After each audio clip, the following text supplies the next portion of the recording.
저번 꼽등이 영상을 보신 분들이라면 사람은 연가시에 감염이 되지 않아 다행이라고 생각하셨을 텐데요. 그런데 여기 곤충을 조종하던 연가시처럼 사람을 조종하는 기생충이 있다고 해요. 이 영상을 보시면 사람의 발에서 연가시처럼 길쭉하지만 검은색이 아닌 하얀 끝 모양으로 생긴 게 나오는 걸 볼 수 있는데 바로 이게 사람을 조종할 수 있는 메디나충이라고 합니다. 그렇다면 메디나충은 어떻게 사람을 감염시키는 걸까요? 이 메디나충은 굉장히 오래된 기생충으로 기원전 1200년경 이스라엘 사람들이 홍해를 건널 때 엄청난 고통을 주어 여호와께서 불뱀들을 백성 중에 보내 백성을 물게 하심으로 이스라엘 백성 중에 죽은 자가 많으리라 라는 구절이 성서에 기록됐는데, 여기 나오는 불뱀을 이 메디나충이라는 게 학자들의 공통된 견해라고 합니다. 메디나충을 불뱀이라고 묘사했을 정도로 감염되면 고통이 엄청나기 때문에 메디나충의 학명인 드랭컨클러스도 작은 용에 의해 고통을 받는다라는 의미가 있다고 해요.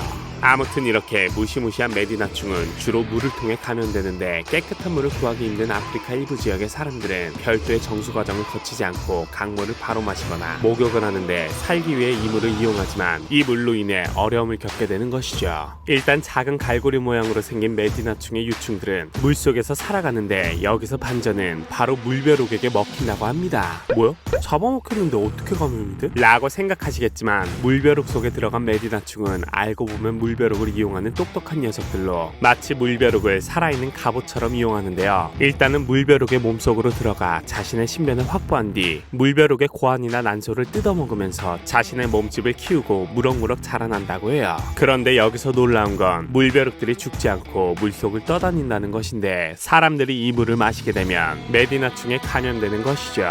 우선 사람 몸에 물벼룩이 들어가면 위의 계노가 물벼룩은 없어지고 메디나충만이 살아남아 위와 대장 사이에 위치한 작은 창자로 들어가 적당한 곳에서 창자를 뚫고 나가 배나 가슴 쪽에 머문다고 해요. 이렇게 사람의 몸에 무사히 안착한 메디나충은 우리 몸에 있는 영양분을 뺏어 먹으며 무럭무럭 자라 시간이 지나 성충이 되어 사랑을 나누는데, 짝짓기에 지친 수컷은 바로 죽고 암컷이 수천 마리의 새끼들을 키운다고 합니다. 그렇게 한 1년 정도가 지나 새끼들이 적당히 크면 암컷 메디나충은 피부 밖으로 머리를 들이미는데, 자신의 새끼들이 대를 이어나가야 하기 때문에 물과 접촉할 확률이 높은 신체 부위를 선택한다고 해요. 그래서 메디나충을 뽑아내는 영상을 보시면 거의 발에서 나오는 경우가 많고, 그 중에서도 복숭아뼈 근처에서 많이 발견되죠. 이렇게 메디나충이 나오려고 하는 부위는 수포가 생기며 뜨겁게 타는 듯한 통증이 들고 심하게 가렵기도 해서 발을 식히려고 차가운 물을 찾게 되죠. 그럼 메디나충이 사람 몸 안에서 키우던 유충들을 물속으로 내보내고, 이 유충들은 또다시 물벼룩에게 잡아먹히고, 사람들은 물벼룩이 들어가 있는 물을 먹고 계속해서 반복되는 삶을 사는 것이죠. 결국 의도하진 않았지만 사람은 메디나충에게 조종당해 번식을 돕게 되는 것입니다. 여기서 더 안타까운 것은 메디나충을 치료할 수 있는 치료제가 마땅히 없을 뿐더러 메디나충이 피부를 뚫고 나오지 않는 이상 감염됐다는 사실도 잘 파악하기 힘들다는 것입니다. 그래서 메디나충을 제거할 때는 물가에 온 것처럼 속이기 위해 물을 뿌리거나 발을 담궈 엄마 메디나충을 빠져나오게 한 다음 몸에 있는 유충들까지도 내보내게 한다고 해요.